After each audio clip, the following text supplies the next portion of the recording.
मित्रों नमः संस्कृताय। मैं सुपर संस्कृत गंगा से आपका अपना मित्र DK। मित्रों हम लोग किरातार्जुनीयम जो महाकवि भारवी की एकमात्र महाकाव्य है जिसमें 18 सर्ग हैं, इसकी आज हम वस्तुनिष्ठ प्रश्नोत्तरी को देखेंगे। हम लोगों ने 4 भाग कर लिए थे और आज 5वां भाग देखेंगे। तो आज का मित्रों पहला प्रश्न इस प्रकार से है, नारिकेल फल सम्मितम बचा सूक्ति किस कवि के लिए है? तो ये भारवी जी के लिए है। अगला देखते हैं। नेक्स्ट है, समेन सिद्धिम मुनियो न भूवृता, समेन सिद्धिम मुनियो न भूवृता। ये कथन किसका है? तो जो ये कथन है वो द्रौपदी का है और युधिष्ठिर जी के लिए है।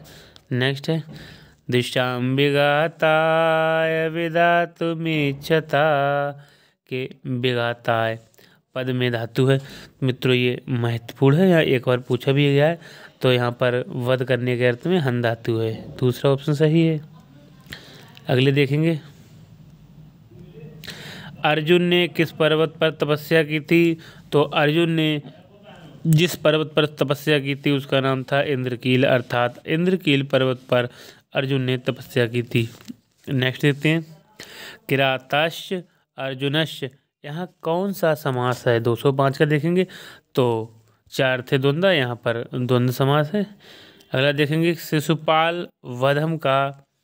मित्रों हम लोग ध्यान से देखेंगे, शिशुपाल वध के बारे में पूछा गया है। शिशुपाल वधम का उपजीव्य है। 206 का हम लोग देखेंगे तो जो महाभारत का सभा पर्व है वो शिशुपाल वधम का उपजीव्य है। आगे देखते हैं मित्रों, अर्थ गौरव के लिए प्रसिद्ध कवि हैं। तो अर्थ गौरव के लिए भारवी जी ही प्रसिद्ध हैं। नेक्स्ट है, मनोरथ किसके पुत्र हैं? जो मनोरथ थे वो किसके पुत्र थे? तो मनोरथ भारवी के पुत्र का नाम मनोरथ था। अगले देखेंगे, महाकवि दंडी, महाकवि दंडी के पितामह कौन है? तो महाकवि दंडी के जो पितामह हैं वो भारवी हैं। महाकवि दंडी के पितामह कौन है? तो महाकवि दंडी के पितामह भारवी जी हैं। अगला देखेंगे, महाकवि भारवी किस उपाधि से विभूषित थे? तो जो महाकवि भारवी थे वो आत्मपत्र उपाधि से विभूषित थे। अगला देखते हैं मित्रों, किसकी गणना बृहत्त्रयी काव्यों में नहीं होती है? किरातार्जुनीयम, शिशुपाल वधम, नैषधीयचरितम, इनकी गणना जो है वो बृहत्त्रयी ग्रंथों में होती है। मित्रों किरातार्जुनीयम में 18 सर्ग हैं, जबकि शिशुपाल वधम में 20 और नैषधीयचरितम में जो है वो 22 सर्ग हैं। अगले देखते हैं, किरातार्जुनीयम का जो मंगलाचरण है वो किस प्रकार का है? तो किरातार्जुनीयम का मंगलाचरण किस प्रकार का है? तो 12 का देखेंगे तो वस्तु निर्देशात्मक मंगलाचरण है। नेक्स्ट है, महाकाव्य में न्यून अति न्यून, महाकाव्यों में न्यून अति न्यून अर्थात कम से कम कितने सर्ग होने चाहिए? महाकाव्यों में कम से कम कितने सर्ग होने चाहिए? 13 का देखेंगे तो मित्रों महाकाव्यों में कम से कम 8 सर्ग तो होना आवश्यक है। नेक्स्ट देखेंगे, इनमें से लघुत्रयी में परिगणित नहीं है। कौन? लघुत्रयी में किसकी गणना नहीं होती है मित्रों? तो जो ये तीनों रचनाएं जो हैं कालिदास जी की हैं। रघुवंशम ये महाकाव्य है, मेघदूतम खंडकाव्य है और कुमार संभव ये भी महाकाव्य है। ये तीनों रचनाएं कालिदास की हैं और ये लघुत्रयी में परिगणित हैं, जबकि शिशुपाल वध जो है वो लघुत्रयी में परिगणित नहीं है, ये बृहत्त्रयी में परिगणित है। अगला देखेंगे, भारवी ने किरात का कथानक कहाँ से लिया है? किरात का मतलब किरातार्जुनीयम का कहाँ से लिया है? तो महाभारत का वन पर्व से लिया है। अगला है, प्रजा सुव्रतिम यमयुक्त वेदितुम, प्रजा सुव्रतिम यमयुक्त वेदितुम। यम आयुक्त में यम पद से किसका बोध हो रहा है? तो यहाँ पर यम पद से जो है वो वनेचर का बोध हो रहा है, अर्थात वनेचर जो जानकर आया है। नेक्स्ट है हितैषिणः प्रियं हितैषिणः प्रियं प्रवक्तुं न इच्छन्ति। हितैषिणः प्रियं प्रवक्तुं न इच्छन्ति, ये कथन किससे है, किससे है? तो ये महत्वपूर्ण है। तो ये जो कथन है वो वनेचर का युधिष्ठिर से है। नेक्स्ट है सा सौष्ठव औदार्य विशेष शालिनीं विनिश्चितार्थम इति वाचमाददे। सा सौष्ठव औदार्य विशेषशाली रूप से बोलना प्रारंभ किया। यहाँ पर जो सा आया है किसके लिए आया है? तो यहाँ पर जो सा आया है वो वनेचर के लिए आया है। नेक्स्ट है रहस्य अनुज्ञाम अधिगम्य भूभृतः। रहस्य अनुज्ञाम अधिगम्य भूभृतः, यह भूभृता में विभक्ति है। तो मित्रों ये भूभृता शब्द एक बार आया हुआ भी है, इसीलिए अच्छे से तैयार करेंगे। तो षष्ठी का एक वचन है भूभृता। नेक्स्ट है प्रभवा किसके द्वारा नहीं ठगे जाने चाहिए? तो जो प्रभवा होते हैं वो सेवकों के द्वारा नहीं ठगे जाने चाहिए। नेक्स्ट है राजा और मंत्री के अनुकूल रहने पर अनुराग करती हैं। क्या करती हैं? तो राजा और मंत्री के अनुकूल रहने पर सर्व संपत्तियां जो है वो निवास करती हैं, अनुराग करती हैं। नेक्स्ट है किसका चरित्र कष्ट पूर्वक समझ में आने वाला है? किसका? तो 222 का देखेंगे तो जो राजाओं का होता है वो कठिनाई से आता है। ठीक है मित्रों, जो राजाओं का चरित्र होता है वो बहुत दुर्भाग्य होता है, कठिनाई से समझ में आने वाला है। नेक्स्ट है अवोध विकलवा कौन है? तो यहाँ पर जो अवोध विकलवा है वो वनीचर के लिए आया है। नेक्स्ट है तनोति शुभ्रम गुण संपदा यसा। तनोति शुभ्रम गुण संपदा यसा, ये किसके लिए आया है? तो जो है अपने जो गुण का इसका विस्तार कर रहा है वो कौन कर रहा है? सुयोधना। कौन कर रहा है? सुयोधना। नेक्स्ट है परम विरोधोपि समम महात्मवीर। यहाँ पर समम आ जाएगा मित्रों, क्या आ जाएगा? समम। परम विरोधोपि समम महात्मवीर, 225 का देखेंगे समम आ जाएगा। और नेक्स्ट देखते हैं। नेक्स्ट है मित्रों मनुवादी मार्ग का अनुसरण करता है। तो मनुवादी मार्ग का अनुसरण कौन करता है? तो ये दुर्योधन करता है। नेक्स्ट है गतस्मया हसा में सह पद किसके लिए आया है? 27 का देखेंगे तो यहाँ पर जो सह पद आया है वो सुयोधन के लिए आया है। क्या आया है? गतस्मया हसा में सह पद किसके लिए? तो सुयोधन के लिए आया है, चला गया है इंकार इसका। नेक्स्ट है गतस्मय। धर्म अर्थ एवं काम इनको भारवी कहते हैं। धर्म अर्थ और काम भारवी इसको क्या कहते हैं? त्रिगुण कहते हैं। क्या कहते हैं? त्रिगुण।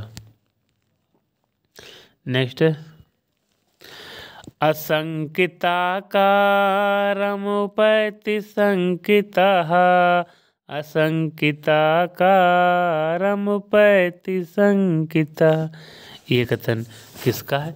तो जो ये कथन है वनीचर का है। नेक्स्ट है तदीयम स्थान निकेतन जिरम।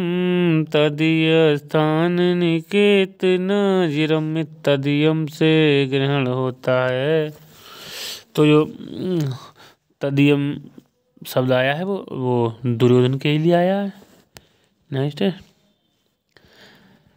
नहरों के द्वारा सींचे जाने वाले खेत कहलाते हैं। जो नहरों से जिसकी सिंचाई होती है वो अदेव मात्रक अर्थात वर्षा पर निर्भर नहीं होती है। नेक्स्ट है पृथ्वी के लिए प्रयुक्त पद है। भाई यहाँ पर जो पृथ्वी के लिए पद प्रयोग किया है मित्रों वो कौन सा है? 32 का देखेंगे तो वो मेदिनी है। किसके लिए आया है? पृथ्वी के लिए। नेक्स्ट है महोजसो मान धना धनर्चिता। महोजसो मान धना धनार्चिता किसके लिए प्रयुक्त किया गया है? 33 का देखेंगे हम लोग तो ये जो आया है वो धनुधारी सेना के लिए आया। किसके लिए? धनुधारी सेना के लिए आया है। नेक्स्ट देखेंगे कोप विहमाननम ये पद किसके लिए आया है? 34 का देखेंगे तो ये दुर्योधन के लिए है। और नेक्स्ट है नव यौवन उद्धतम ये पद भारवी ने किसके लिए प्रयोग किया है? नव यौवन उद्धतम 35 का देखेंगे अच्छा महत्वपूर्ण तो ये जो है वो दुशासन के लिए आया है। अगला देखेंगे अगला है अहो दुअंता वलवदिरोदिता ये कथन जो है वो किसका है? 36 का देखेंगे तो जो ये कथन है वो वनेचर का ही है। अहो दुअंता वलवदिरोदिता ओ दुरंता वलवदिरोदिता। नेक्स्ट है कौन कौन आने वाली विपत्तियों को गुनता ही नहीं है? कौन आने वाली विपत्तियों को सुनता ही नहीं है? 37 का देखेंगे सुयोधन। नेक्स्ट है वनेचर के जाने के बाद युधिष्ठिर किसके भवन में जाते हैं? द्रौपदी जी के। नेक्स्ट है किसके लिए स्त्रीजनों के वचन अपमान के समान होते हैं? किसके लिए स्त्रीजनों के वचन अपमान समान होते हैं? युधिष्ठिर के लिए भीष्म द्रौपदी। किसके लिए स्त्रीजनों के जो वचन होते हैं अपमान समान होते हैं? सुयोधन भीष्म युधिष्ठिर और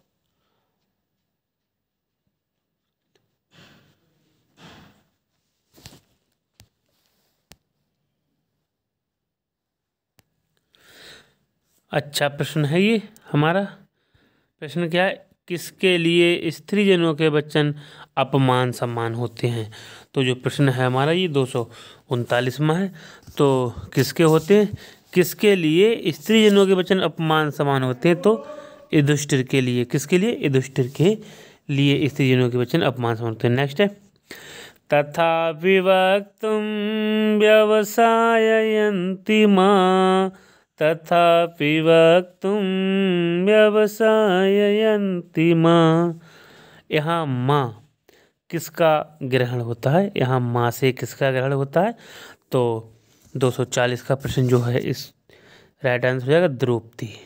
अगला देखेंगे भ्रजन्ति ते मूढ़धिया पराभवम ये कौन कह रहा है? तो द्रौपदी कह रही है। नेक्स्ट परिभ्रमल्लोहित चंदनोचिता ये किसके विषय में कहा गया है?